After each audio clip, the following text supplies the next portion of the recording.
This is NICU Babies Parent Support with Catherine Whitaker, a podcast from Hand to Hold, a national nonprofit that provides free personalized support, resources, and community before, during, and after a NICU stay. My conversations here will focus on education and personal stories with medical and hospital professionals, counselors, therapists, and NICU moms and dads from across the country. Whether you're preparing for a NICU stay, you're currently there, or you're months and years past your stay, you belong here. The NICU is hard. We're here to help. I'm your host, Catherine Whitaker, the mom of 6 children, including my very own NICU baby, and I'm so honored you're here. Hey, y'all. Welcome back to the podcast, and welcome for many of you to a brand new school year. Here we go. I know that for some of you that may elicit a lot of excitement and a lot of enthusiasm about what's to come. And for some of you, you may be a little more cautious and a little bit concerned about what challenges your child is going to meet this year. And as our NICU babies grow up and they move into a school setting, I think for many NICU parents, we sort of hold our breath every year and we're like, okay, let's see how they're going to do this year. And sometimes our kids need some extra assistance. And as we enter into this new school year, I thought visiting with someone who understood from 2 different perspectives, who understood what it was like to be on a school board who made decisions for a school district, as well as a parent who has received services through a 504 and an IEP, that parent might be able to help us understand better how we can advocate for our children and also to know what resources are available. I don't think I realized how many resources are available, and certainly it differs from state to state. So I'm encouraging you to go onto your state website and figure out exactly what's available to you. But I think that today Amber is going to give us an excellent overview of what is an IEP. So we'll first start with what is an IEP, is an individualized education program, IEP. If you're a NICU parent, you know how acronyms work. So the school district is certainly a master at those as well. So you're going to hear us throw around probably some acronyms. We will definitely try to share what those mean, what those stand for. But we're going to talk about how do you advocate for and ask for services for your child. I know that when we started to navigate the system, it felt very overwhelming. And the first phone call that I made was to today's guest, Amber. I knew that she had been a part of the system in multiple roles. And I thought, if anybody knows the answer, it's going to be Amber. And then I thought to myself, wait, if I'm texting her and I'm asking her questions, I bet that she can also help y'all. And she was the perfect guest today as we enter into a new school year and try to figure out how do we help our kids thrive in the classroom. Amber Feller has been actively involved in the Round Rock ISD schools since 2008, serving in various volunteer roles, and she currently serves as a trustee on the school board. She has also been active in the community while serving through Girl Scouts, Boy Scouts, her church, and all of her children's extracurricular activities. Amber earned her Bachelor's of Science in Sociology with a minor in Math from Texas A&M University and her Master's of Education in Counseling from the University of North Texas. She is also a licensed professional counselor as well as a nationally board certified counselor, and I know that she's going to be a gift to y'all. And so with that, let's chat.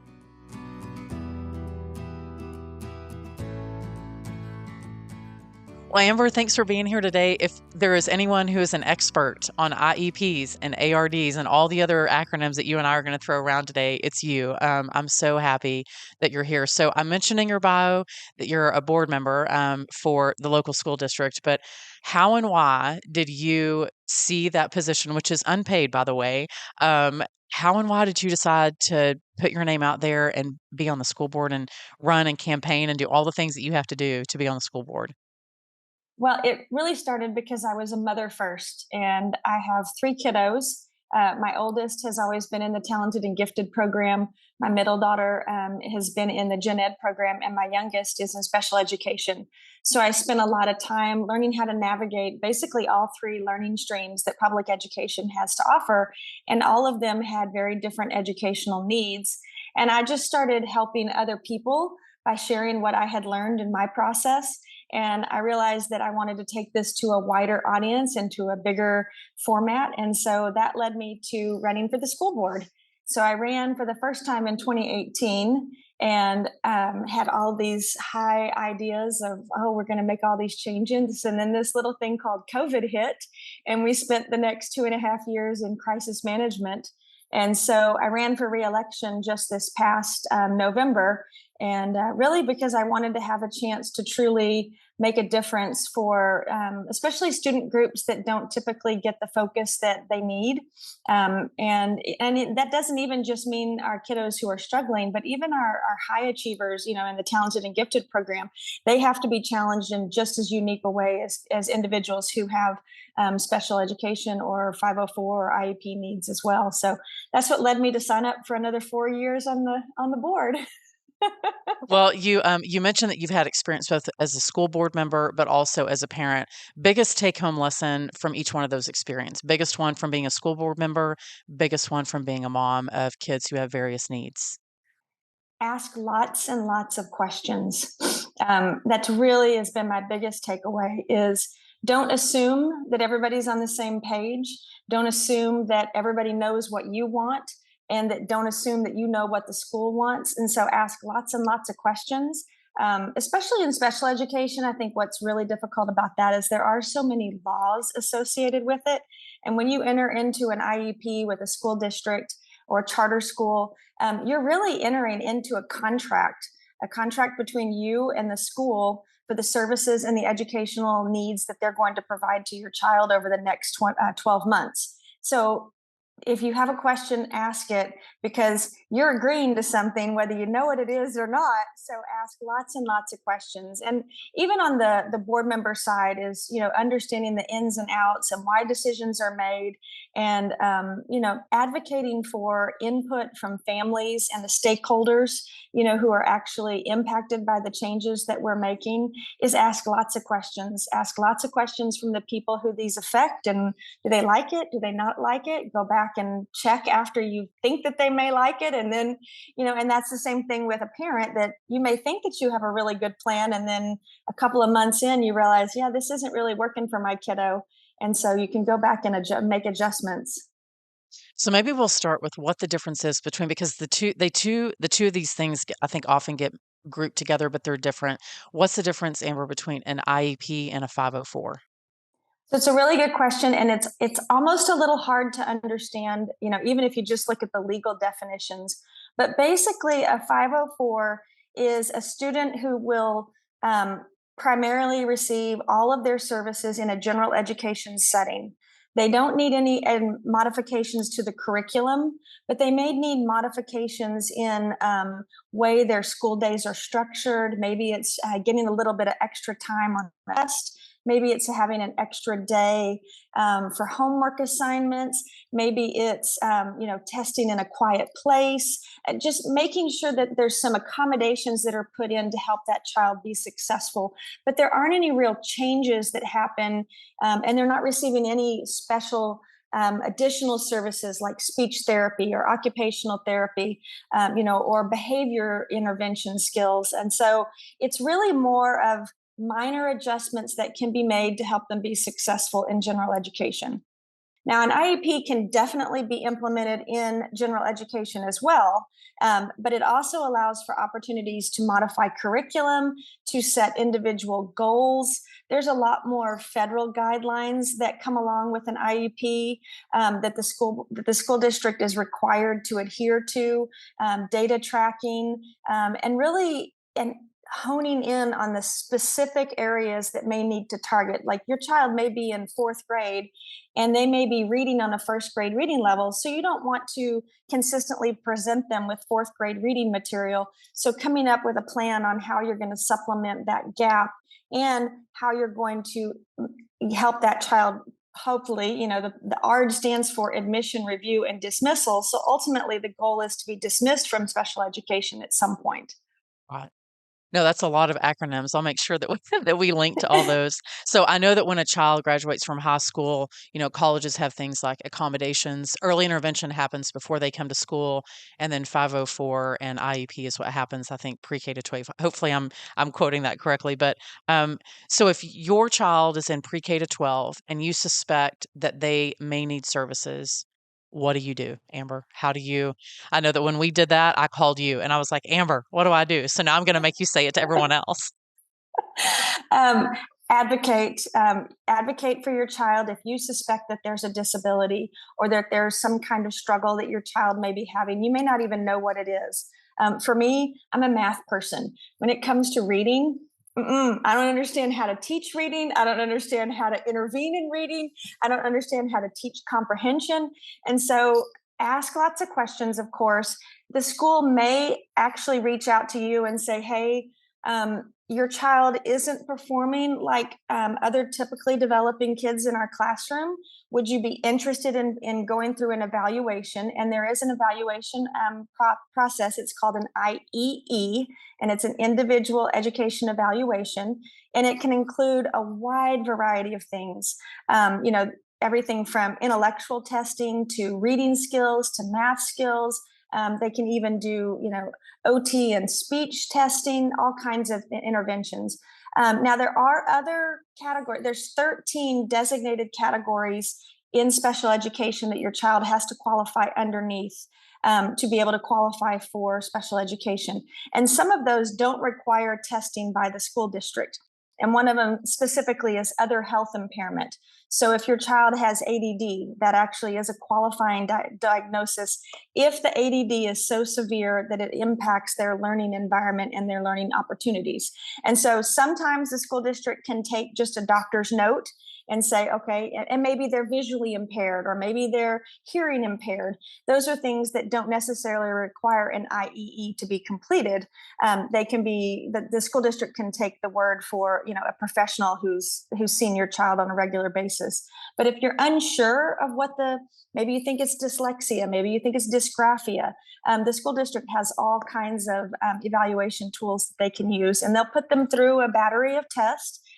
Depending on the age, they'll sometimes spread it out if it needs to happen over a series of several days, if their stamina is not long enough to handle it. It could be that you realize that your child needs some supports later on, and they might be able to get the testing done pretty quickly. Well, you brought up two things. So now I have two follow-up questions. So, so you mentioned that the school sometimes comes to you and says, hey, like we're noticing a few things. Would you consider testing? Can a parent in a kindergarten setting email their teacher and say, hey, I suspect some stuff? Can my child go through testing? Can a parent do that? Absolutely. And the school Okay. district is required to complete an evaluation if a parent requests it. Okay. Absolutely. Okay. And then the other part of the question was, oh my gosh, I just lost my train of thought. It was so good. I was listening to you. I was so focused on what you were saying.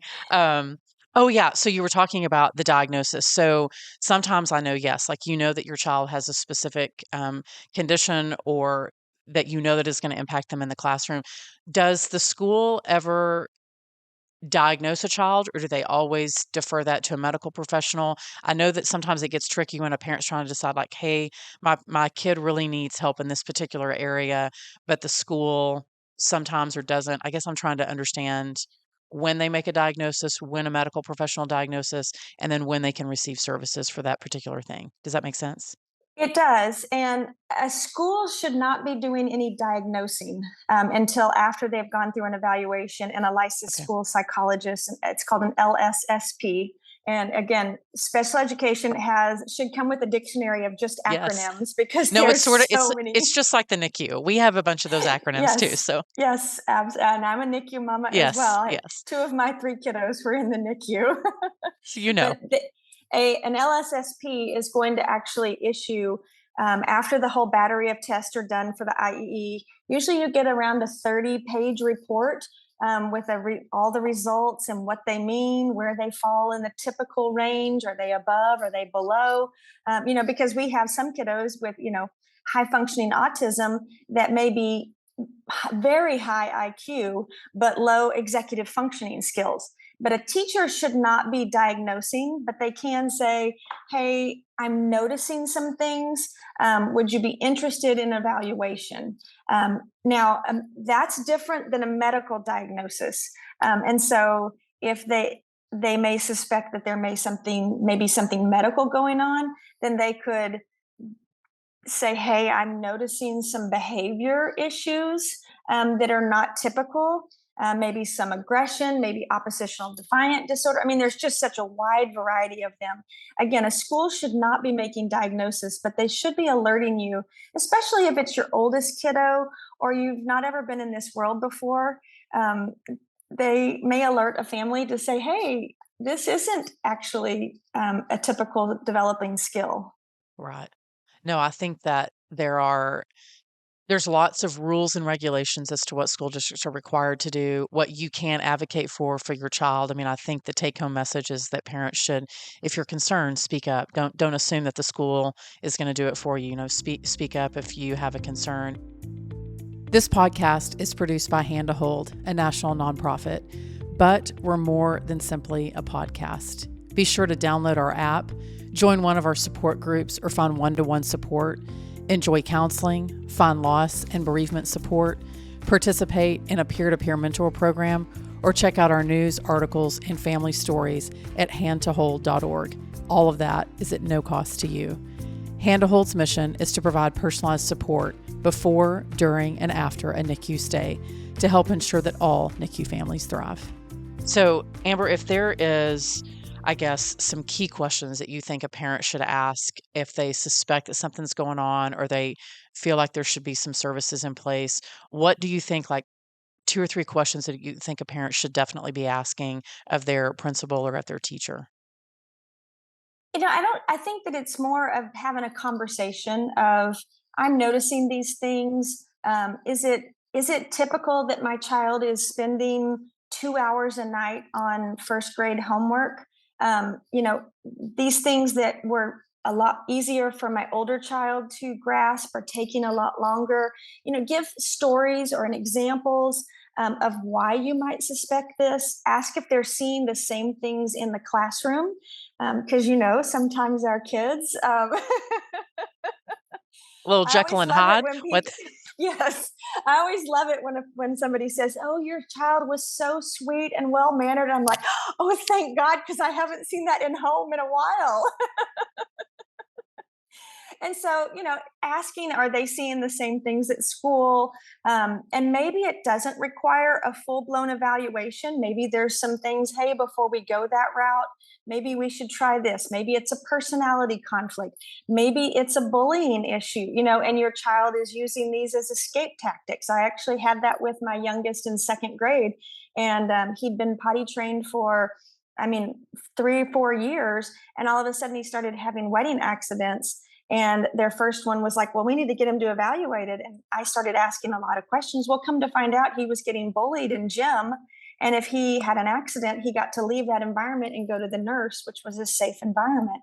And so, sometimes it's doing a little mystery solving, a little hunt and pecking. And, but I always think mamas know best, parents know best. You know your child. If you have concerns, reach out.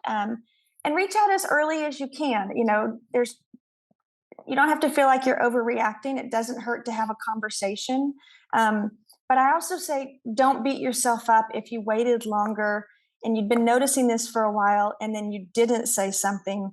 And now they're in second grade and they're like, oh, well, if we would have done this 2 years, if you're beating yourself up of, gosh, I should have done this 2 years. You don't know what you don't know.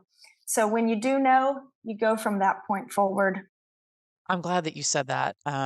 This has been a recurring theme with many of my guests when they come on and they say exactly what you said. You don't know what you don't know, and you do the best that you can in the moment with the information that you have, and then you learn. You learn to repair, you learn to fix it the next time. And as your child grows up and develops, so do you as the parent. Thankfully, we are not the same people that we were back when our babies were in the NICU. We've learned a lot. So, Amber, what do you think? I guess what parents should absolutely know about an IEP. Sometimes I think there's a stigma associated with either special education services or your child has an IEP, and sometimes parents feel bad or feel like maybe there's a deficiency on their part, or they feel sometimes embarrassed, like, well, I don't know why my kid can't do this. Like, how do you help a family understand what an IEP is, and then how do you get over that stigma of needing some extra assistance in the classroom?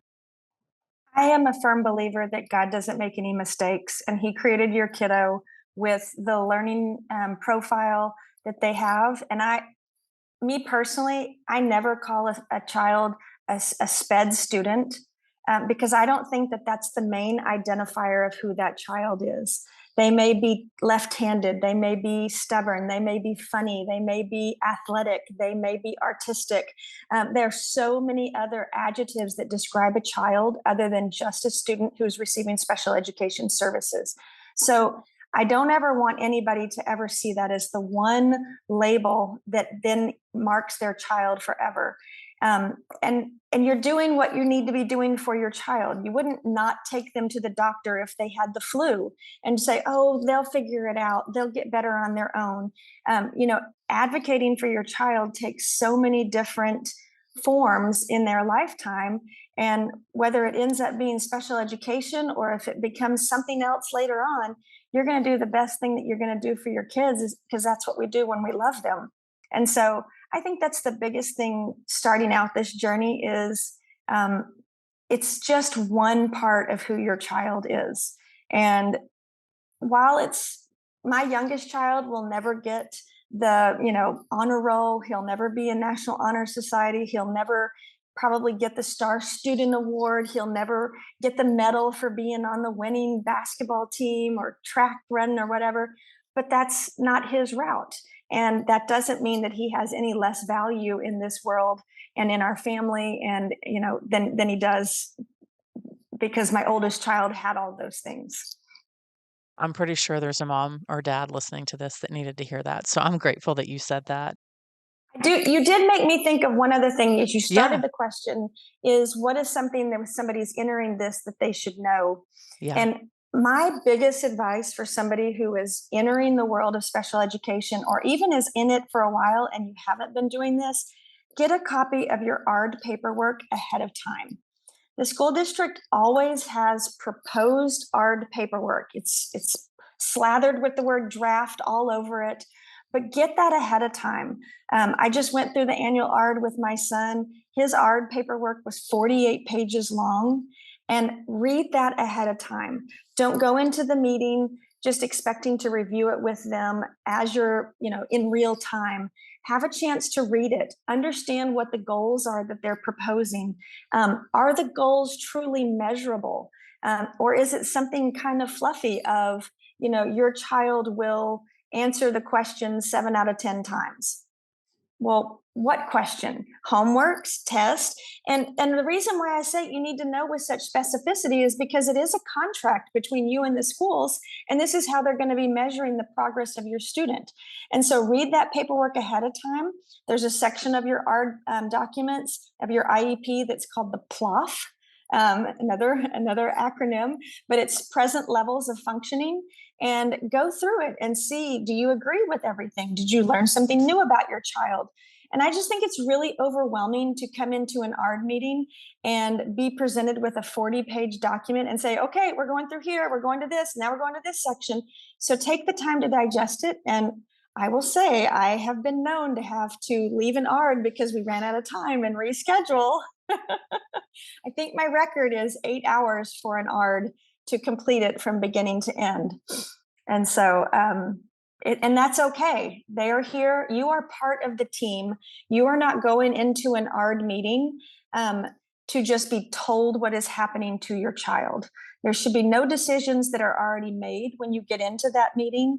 You should be able to say, I don't like this. Can we look at something else? Or it seems like they've mastered this goal. Can we change the setting, the next benchmark for this? And I never accept a goal that is less than 70%. And so, look at what is their level of success for your child? Does it measure with what you internally think your child is capable of? And then make sure they are planning an IEP for your child and not for your child's diagnosis. And that is, to me, so important because it is 2023, but there still can be some stigma around, especially some diagnoses that, well, this is just as good as they're going to get. So be happy with it. But unless you're happy with it, don't be happy just because somebody tells you to be happy with it.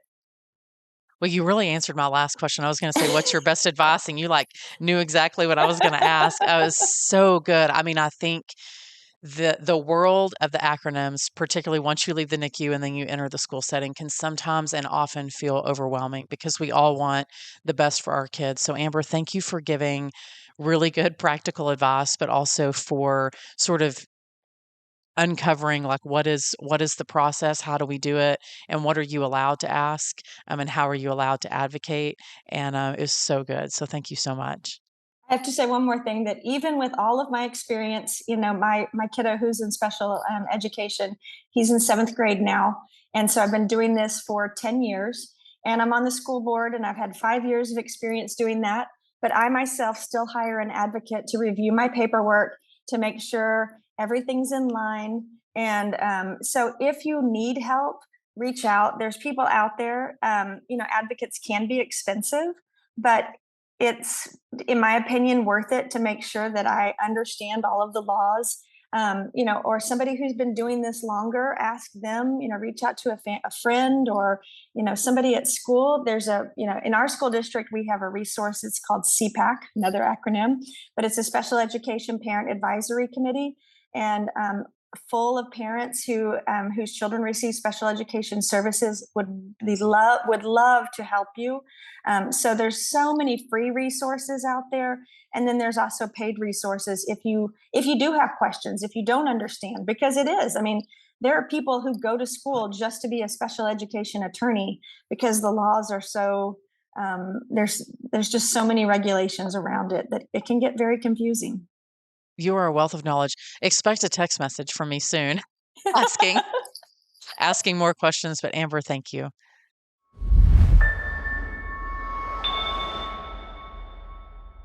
Well, that was a wealth of information. It was so good. Amber gave y'all so many action items that you can do to help your kids receive the services that they deserve and that they need so that they can grow and thrive in the classroom. I think the one in today's 2-minute take, I mean, there's a lot that she shared with y'all, namely that we finally identified what all those acronyms were. You NICU moms are used to that. Y'all don't need her to explain all that to you, but I was grateful that she shared what all that meant. But I think the thing that I took from that, especially with my own kid who has an IEP, is that get a copy of the ARD, that you can take the time to review that, to think about your child, and you're not so rushed, so that when you do have the meeting with the entire committee of people who are assigned to help your child, that you know what the goals are. You can ask specific questions about some of those goals. If there's some that you think are missing, or if there's some that you think that need better clarification, walking in prepared and not feeling guilty about taking the time that you need, because truly those ARD meetings really only happen about every 12 months. So while you can request an ARD meeting at any time, that meeting, that yearly meeting, is your opportunity to lay it all out on the table. And I think, like Amber said, there are things that your teacher and that the people that work with your child see on a daily basis. And there are things then that you see at home in your own family, either with other siblings or with other children, that you see how your child interacts. And so having the two of those together, and then being able to say, hey, I need more clarification on this, or can we get this more nailed down? Those just that advocacy piece, I think, really was empowering to me. I hope it was equally empowering to you as you help your child receive the services that they need to grow and thrive and be the best version of themselves. So with that, I will see y'all next time. Thanks, y'all, for listening to NICU Babies Parent Support. Every parent and every experience is welcome here. If you are a NICU parent and you're finding yourself in need of support, please download our app. You can find it in the Apple Store or on Google Play, Hand to Hold. And if you love today's episode, you can share it, you can subscribe, and you can most certainly review it. We would love, love, love your reviews. It's how we reach more NICU parents. Thanks, and I'll see y'all next time.